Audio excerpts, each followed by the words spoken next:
لو أنزلنا هذا القرآن على جبل لرأيته خاشعا متصدعا من خشية الله وتلك الأمثال نضربها للناس لعلهم يتفكرون. الحمد لله والصلاة والسلام على رسول الله وعلى آله وصحبه ومن والاه. السلام عليكم ورحمة الله. بەڕێزان خۆشحاڵم لەوانەی 354 لەوانەکانی تەفسیری قورئانی پیرۆز بێم و خزمەتتان بەمەبەستی ڕەزامەندی خوای گەورە و هیوادارم ئێوە ئازیز سوودی لێوەربگرن. أعوذ بالله من الشيطان الرجيم بسم الله الرحمن الرحيم ولئن أصابكم فضل من الله ليقولن كأن لم تكن بينكم وبينه مودة يا ليتني كنت معهم فأفوز فوزا عظيما. بەڵێ خۆشەویستان، دیار لەوانەیە ڕابردوو ئاەتی پێشترێشمان باس کرد کە خوای گەورە باز لە کەسانیش منافق و دووڕوو دەکا وئین منکم لەمن لیوبەطئن، واتە لە ڕیزی ئیمانداران کەسانێک هەیە کە لە پێشووتر فەرمووی فەنفیڕوا ثوباتن ئەو انفروا جەمیعا، لە کاتێکەوە پێویست بی ڕوبەڕووی دوژمنانتان ببنەوە ئەوە دەربچن لە بۆیان نەفیر بکەن، بەڵام کەسانێکتان تێدایە لە ڕیزینگۆ لیوبەطئن واتە خۆیان بە پاش دەکەون و هەروها خەڵکی سار دەکەنەوە. ئیتر ئەگەر موسیبەتێکتان توش بێ ئەوە دەڵێن خوا نیعمەتی لەگەڵ کردینە کە ئێمە لەگەڵیان حازر نەبووین لەوێن دەرێ وەکە ئەنەما بە غەنیمەی دەزان کە لەگەڵیان نەبووینە مع العلم موسیبەتە تێیدایەنە کەوا بە پاش کەوتینە. ولئن أصابكم فضل من الله، بەڵام ئەگەر فەزلێک لەلایەن خواوە سبحانه وتعالى پێتان ببەخشرێ بە سەرکەوتن یان بە شەهید بوون بە هەر شێوەیەک، ولئن أصابكم فضل من الله، فەزلێکتان پێ بەخشرێ سەرکەوتنێک غەنیمەیەک کە خوای گەورە پێتان ببەخشی، ئەوان چ دەڵێن لەیەقولن كأن لم تكن بينكم وبينه مودة يا ليتني كنت معهم فأفوز فوزا عظيما. ئەگەر فەزلێک لەلایەن خوای گەورە پێتان بەخشرێ بە سەرکەوتن و بە غەنیمە، لەو حاڵەتەی ئەوان چ دەڵێن خۆزگە لەگەڵیان باین فأفوز فوزا عظيما، تاوەکو سەرکەوتنێکی گەورەمان بەدەست بهێنا بە ئەوجا لەو بینەی خوای گەورە فەرمی كأن لم تكن بينكم وبينه مودة. لێ ئەو قسە دەکەوە کە ئەنمە هیچ مەوەدە و خۆشەویستیەک لە نێوانتان نییە. لێدە ئەگەر بێت و ئەنگۆ فەزلێکتان لە خوای گەورە پێ بەخشرێ، لەو حاڵەتەی ئەوان دەڵێن خۆزگە لەگەڵدا بامە تاوەکو ئەمنیش فأفوز فوزا عظيما، تاوەکو فەوزێکی عظیممان بەدەست بهێنا بە سەرکەوتنێکی گەورە بە تایبەتی مەبەستیان لە غەنیمە و لەو بابەتانەیەکەوە لە دوای سەرکەوتن دێتن، لە دوای سەرکەوتن خۆزگە لەگەڵ دابەمە تاکو ئەمنیش لەو سەرکەوتنە گەورەی بەشدار بام و شتێکم بەدەست بکەوت بە. ئەو جاوەکو گوتمان زیاتر مەبەستیان غەنیمەیە یاخود مەبەستیان با بڵێین مەنسەبە، مەبەستی دنیای زیاتر. سبحان الله. جا لەو بینەی خوای گەورە فەرمووی كأن لم تكن بينكم وبينه مودة، لێ ئەو قسەی دەکا وەکو بڵێ هیچ مەوەدەیەک لە نێوانینگۆ نەبووە. سبحان الله. جا لێرەدا زانایان بەو شێوەی لێک دەنەوە كأن لم تكن بينكم وبينه مودة، کەواتە لە ئەسڵدا ئەوان مەوەدە و خۆشەویستیان لە گەڵەنگۆ نییە کە ئەسڵ وە ئیمانداری خۆش بوێ، کەواتە ئەوان بە ظاهیری ویان نیشاندایە لە گەڵەنگۆنە. لێ ئەوە مووقفیانە، لێ ئەو مووقفیانە لە کاتی موسیبەت دەڵێن باش بلەگەڵدا نەبووین، خوا نیعمەتی لەگەڵ کردین لەگەڵ ئەواندا نەبووین، و لە خۆشیشدا خۆزگە لەگەڵ دابانێت تاوەکو ئێمەش ئەو غەنیمەمان بەدەست بکەوتبە. وان ئیمانداری حەقی وانە، ئیمانداری حەقیقی ئەگەر بە عوزرێکیش بە پاش بکەوی، ئەین تەماشا دەکەی لە تەبووک کەسانێک داهاتنە خزمەت پێیان ساسم لە بۆی کەوا لەگەڵ پێیان ساسم دەربچن، بەڵام کاتێکەوە هیچ ئەسپ و وڵاخێک نەبوو، نە بە خۆیان هەبوو نە پێغەمبەر صلی الله علیه و سلم زیادەی هەبوو تاوەکو ئەوانش پێ دەربچن. خوای گەورە لە وەسفی ئەواندا دەڵێ کە ئەوان دێنە لە تاوەکو لەگەڵت دەربچن بەڵام هیچ شتێک نییە پێی دەربچن، تەوەلەو وأعیونهم تەفیض من الدمع حەزەنًا ئەلا یەجیدوا ما ينفقون. سبحان الله. دەگەڕێنەوە فرمێسک لە چاویان دێتە خوارێ لەبەرەوەی شتێک نییە ببەخشن لە پێناوی خوا. سبحان الله. ئیمانداری حەقیقی ئەگەر بە سەبەبێکیش بە پاش بکەوی زۆر لەسەر دڵی گرانە، لەبەر نەخۆشیێکیش بە پاشکەوی زۆر لەسەر دڵی گرانە. وەکاتێش کە دەبیستیتەوە مسلمانە سەرکەوتنێکی گەورەیان بەدەستهینایە پڕ بەدڵ پێی خۆشە، خۆشەر نی لە ئەو لە هەموو شتێک لەگەڵ دابی خۆشەر نییە و مەبەستەکەی غەنیمە بینا ئەسڵە مەبەستەکە سەرکەوتنی ئیسلامە خۆ کاتێکەوە بەبەرجێشی دەکەوێتەوە مسلمانان موسیبەتێکیان بەسەر هاتیە ناڵێ ئەلحەمدلام لەگەڵدا نەبووم پڕ بە دڵ تەمەنا دەکە ئەو خۆزگا بمرد بە بەس جوێی لەو موسیبەتەی مسلمانان نەبووایە هەتا ئیمانداری حەقی دەبێ ئەو هابی ئیتر ئەوانە کاتێکەوە مووقفیانە کە لەم تەکون بەینەکم بەینەهم مەوەدە وەکو ئەوی بڵێ هیچ مەوەدەیەک لە نێوانی گۆن نییە کەواتە ئەوان بە ظاهری لە سەفی مسلمانان خۆیان هێشتیتەوە ئەگەنا هیچ خۆشەویستێک لە نێوانیاندا نییە ئەگە خۆشەویستی هەبووە نەدبا ئەوە مووقفیان بی و هەروەها بەو شێوەش دەچێتن کە لەم تەکون بەینەکم بەینەهم مەوەدە واتە کاتێکەوە گوێیان لێ دەبیتن مسلمانان نەسرەتیان بەدەستهێنایە کاتێکەوە تەمەنا دەکەن لەگەڵ دابانە نەک لە بۆی لەو خێرەی دەستیان هەبا و لەو نەسرەتەی دەستیان هەبا نا بەس لە بۆ غەنیمەکەیانە لەبەرەوەی هیچ خۆشەویستی لە نێوانینگۆ لە نێوان ئەودا نییە فليقاتل في سبيل الله الذين يشرون الحياة الدنيا بالآخرة دەی با قیتال بکەن لە پێناوی ئەڵڵاه با قیتال بکەن لە پێناوی ئەڵڵاه چێ ئەوانەی کەوا یەشرون الحياة الدنيا بالآخرة ئەو ئیماندارانەی کەوا ژیانی دنیایان دەفرۆشن و دەیگۆڕنەوە بە ئاخیرەت ئەسڵ لە ئیماندارە ڕاستەقینە ئەوەیە کەوا کە حقەتی دنیا دەزانی چەندە شتێکی کەم و زائلە جێی تاقیکردنەوە و مەشەقەت و ناخۆشیە ژیانی دنیای بفرۆشی یەشڕون وات دەیفرۆشی یەشتەری دەیکڕی ئیتر ئەوانەی کەوا ئیمانداری ڕاستەقین ژیانی دنیایان دەفرۆشن تاوەکو ئاخرەت بەدەستبینن دەی ئەوانەی کەوا عاشقی ئاخرەتن ئەوانەی کەوا بە هیوای ڕەزامەندی خوای گەورەن لە ئاخرەت دەی با ژیانی دنیا ئەوانەی کەوا ژیانی دنیایان دەفرۆشن لە بۆ بەدەستهێنانی ئاخرەت فليقاتل في سبيل الله الذين يشرون الحياة الدنيا بالآخرة ئەوەی کە مەبەستی بەدەستهێنانی ئاخرەت و ڕەزامەندی خوای گەورەیە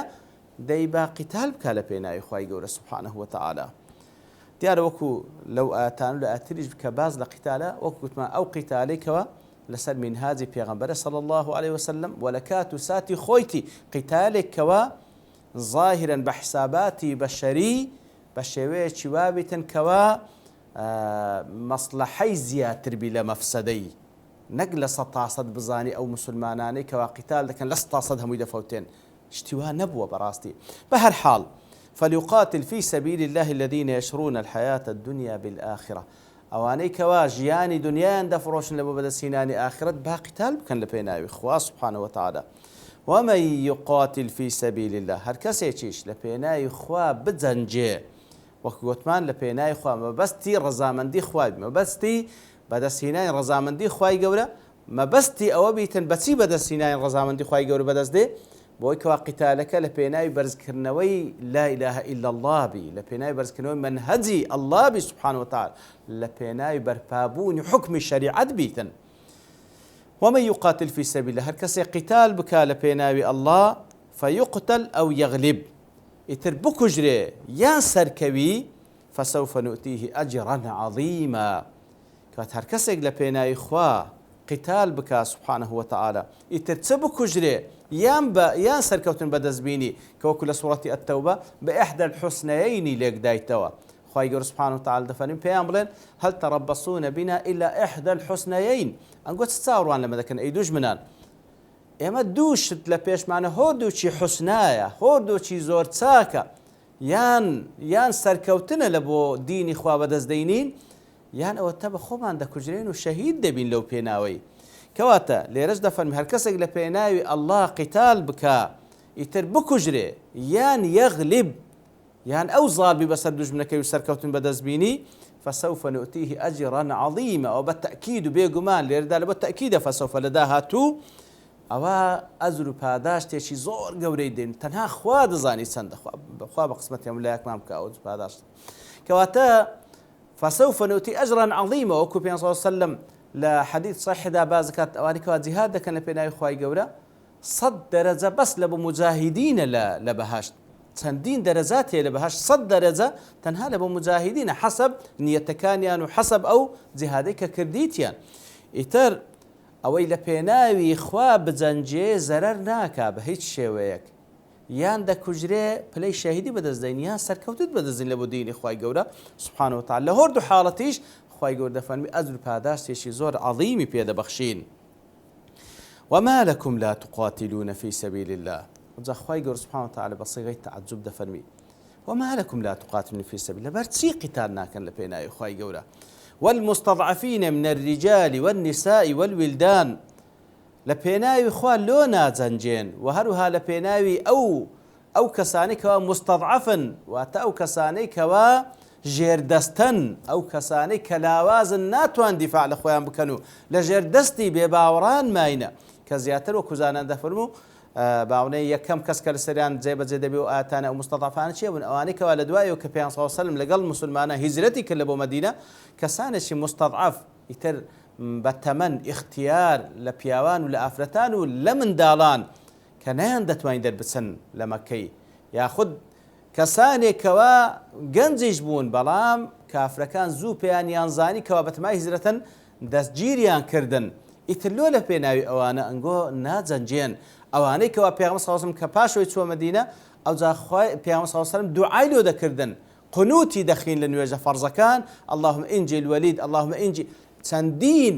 مسلمان کەوا لەوێ مابوون پێغەمبەر صلی الله علیه و سلم قنوتی لۆ دەخیندن لە نوێژە فەرزەکان، خوای گەورە نەجاتیان بدا. دەی لۆ لە پێناوی خوا سبحانه وتعالى لە پێناوی ئەو مستەضعفینە، ئەوانەی کەوا ژێردەستن، بێتوانان، بێدەسەڵاتن لە پیاوان و لە ئافرەتان و لە منداڵان، دیارە کاتێکەوە دەفەرمی والمستەضعفین واتە لە پێناوی خوا و لە پێناوی ئەوان، دیارە کاتێکەوە کەسێک لە پێناوی خوا دەجەنجێ بە تەئکید لە پێناوی خوا سبحانه وتعالى ئەوانەش نەجات دەدا، بەڵام ئەوە وەکو دەڵێت تەخسیس بعد عامە، کەواتە تاوەکو نەخوەت و مڕوئەت و پیاوەتی و غیرەتی مسلمانان بجوولێنێ خوای گەورە سبحانه وتعالى، بۆی کەوا باس لەوانەش دەکا هەرچەندە ئەو کەسێک کە لە پێناوی خوا دەجەنجێ بە تەئکید لە نەتیجەی جیهادەکەی ئەو مستەضعفینەش نەجاتیان دەبیتن لە بەردەستی کەسانێکی ظالم. ئیتر ئەوە تەخسیس بعد عامە، ئەگەرنا فی سەبیل الله ئەوەش لە خۆی دەگری، ئیتر لۆ لە پێناوی خوا سبحانه وتعالى و لە پێناوی ئەو کەسانی مستەضعفن، ژێردەستن، بێدەسەڵاتن لە پیاوان و لە ئافرەتان و لە منداڵان ناجەنجێن، ئەوانەی کە دەڵێن یەقولون ربنا ئەخریجنا من هذه القرية الظالم أهلها، ئەو مستەضعف و ژێردەستانە کەوا هیچ دەسەڵاتیان نییە دوعا دەکەن ئەخریجنا، یا ڕەبی خوا دەرمان بینە لەو قەریەیەی الظالم ئەهلها، لەو قەریەیە و لەو شارێکەوە ئەهلەکەی ظالمن، کاربەدەستانی ظالمن، زۆڵمیان لێ دەکەن و دەیان چەوسێننەوە. ئیتر لێردا وەکو زانان دەفەرموو وەکو وتمان یەکەم کەس لەسەر ئەو مسلمانانەی کەوا لە مەکەی بەجیما بوون بێتوانە و بێدەسەڵات نەیانتوانی هیجرەت بکەن، کاربەدەستانی مەکە کە ئەبو جەهل و ئەبو لەهەب و فلان بوو دەسەڵاتیان بەسەریاندا دەشکا، ئیتر ئەوان زۆڵمیان لێ دەکردن، زۆڵمیان. ئەوجا لێرەدا کاتێکەوە باز لە باسی مەکەی بی کە لە ژێردەستی ئەبو جەهل و ئەبو لەهەب ئەوانە بوو، خوای گەورە ئەو کاتیش قەریەکەی بە ظالم باس ناکا، وەکو لە جێگای دیکە وەکەئی من قەڕیەة ئەهلەکناها وهی ظالمە، قەریەی بە ظالم باس کردیە، مع العلم هەر ئەهلەکەی ظالمە، ئەوش وەکو ئوسلوبی بەش قورئانی پیرۆزە، بەڵام لێرەدا زۆڵم ناداتە پاڵ قەریەکە بەرەوەی مەکەی پیرۆزە، مەکە خصوصی و تایبەتمەندی خصوصیت تایبەتمەندی خۆی هەیە، لێ خوای گەورە لێرەشدا ئەهلەکەی بە ظالم لە قەڵەمدا، ئەوانەی کەوا دەسەڵاتدار بوون لە وێندەرێ لەو کاتی، ئیتر ئەوەش وەکوتمان ئەوە کە وەکو زانان دەفەرموو یەکەم کەس لەسەر ئەوان جێبەجێ دەبی، ئەو جە دواتریش لەسەر هەموو جێگایەکەوە کاربەدەستانی ظالمی لێبی، ئەو کەسانی کەوا لەژێر دەسەڵاتی ئەوان بیان چەوسێننەوە، دوعا دەکەن یا ڕەبی خوایە دەرمان بینی لەو قەریە و لەو شارێکەوە الظالم ئەهلها، ئەهلەکەی واتەش کاربەدەستانی ظالمن. جا لێرەدا وەکو زانان دەفەرموون ئایا ظالمن بەوەی کەوا لەبەرەوەی بە مستەلاحی قورئانی پیرۆز گەورەترین زوڵم شرکە، بەو عیبارەتەی ظالمن کەوا مشریکن یان دەسەڵاتیان بەسەر ژێردەستەکانیشیان هەیە و زوڵم لەوانیش دەکەن، هەردووچی دەگریتەوە، چونکە عادەتەن کەسی مشریک دەسەڵاتی هەبی خەڵکانێکی ژێردەستەی خۆی دەسەوسێنتەوە، و ئایا لێرەدا ئەگەر بێت و دەسەڵاتداران بەس مشریک بن ئەوانی دیکە نەچەوسێننەوە لەو حاڵەتەی لە بۆیان هەیە ئیلا هیجرەت، دیارە ئەوە لێرەدا دوو حاڵەت لێک جودا، کاتێکەوە ظالمن و ئەوان دەسەوسێننەوە ئەسڵ وایە هیجرەت بکەن و محاولەی دەرچوون بکەن و ئەوجا محاولەی جیهاد بکەن لە بەرامبەریاندا، بەڵام ئەگەر تەنها لە بۆ خۆیان مشریک بن زوڵم لە ژێر دەستەکان خۆیانەکەن، لێرەدا مەجال تێدا هەیە ئەگەر بتوانین دینەکەی خۆی تێدا پیادە بکە و داعوە بکە لە بۆی هەیە لەوێندەر بمینێتەوە، ئیتر ئەوە بابەتێکە وەکو ابن عثەیمین ڕەحمەتوڵڵی عەلەیهی باسی دەکە. بە هەر حاڵ الظالمی ئەهلوها واتە ئەوانەی کەوا کاربەدەستانی زوڵم لە ئەهلەکەی زوڵم لە ژێر دەستەی خۆیان دەکەن. واجعل لنا من لدنك وليا واجعل لنا من لدنك نصيرا وهروا أو كسانا كدعاء دكن خوا درمان بيني لو شاري كوا كار بدستاني ظالم وظلما لذكن للاين خوته واجعل لنا للاين خوته كسك ما لو دامي بكي كولي بي وكسك ما لو دامي بكي كوا نصير بي لبومان كوا تولي بي يتولى أمورنا أو كوا بقازان زي إيمة تودبي لبومان دابين بكا وهروها بيبتا نصير لبومان واتە لەو زڵمەی کە تێیداینە لەسەرمان هەڵبگری کەواتە وەلی و نەسیر کە پێکەوە دێن وەلی لە بۆی کەوا لجەلب المەنفعەیە نەسیر لە بۆی لدەفع المەفسەدە کەواتە خوا لەلایەن خۆتەوە کەسێکمان لێ بنێری ببیتە وەلی لە بۆمان یەتەوەلانە ئەوەی کەوا قازانجی دنیا و قیامەتمان تێدا لە بۆمان دابین بکە و کەسێکمان لێ بنێری کە نەسیر بی بۆی کەوا ئەوەی کە زەرەری دنیا و قیامەتمانی تێدا لەسەرمان لا بباتن کە دیارە ئەو کەسەش کە یەکەم جار گوتمان لە بۆ ئەو موسڵمانە مستەضعفانەی کەوا لە ژێردەستی کافرەکانی قوڕەیشی لە مەکەی مابوونەوە چاکترین وەلی و چاکترین نەسیر لەناو بەشەریەت کە محەممەد المستەفا صلی الله علیه و سلم خوای گەورە لە بۆیان ناردە و بە فەتحێک کەوا فەتحی مەکەی کرد و بووە باشترین وەلی و باشترین نەسیر لە بۆ ئەو کەسە مستەضعفانەی کەوا لە مەکە مابوونەوە. ئیتر خوای گەورە سوبحانه وتعالى لەو ئاتەش بەو شێوە دەفەرمی کەواتە یەک لە ئەهدافەکانی قیتال کە لێرەدا ڕۆن کرایتەوە لە بۆ ئازادکردنی کەسانێکی ژێردەستە و بێدەسەڵات کەوا لە ژێردەستی زاڵمان دەچەوسێنەوە بەڕاستی بە جیهاد نەجاتیان دەبی کاتێکەوە کەسانێک لە پێناوی خوای گەورە جیهاد دەکەن. لە خوای گەورە دەپاڕێنەوە بۆ شێوە لە ئاتەکانی خوای گەورە تێبگەن کە خوا مەبەستی سوبحانه وتعالى و هەروەها موفقمان بکات بۆ کارکردن پێی و لێمانی قبول بکە. وصلى الله وسلم على نبينا محمد وعلى آله وصحبه أجمعين وآخر دعوانا الحمد لله رب العالمين. لو أنزلنا هذا القرآن على جبل لرأيته خاشعا متصدعا من خشية الله وتلك الأمثال نضربها للناس لعلهم يتفكرون.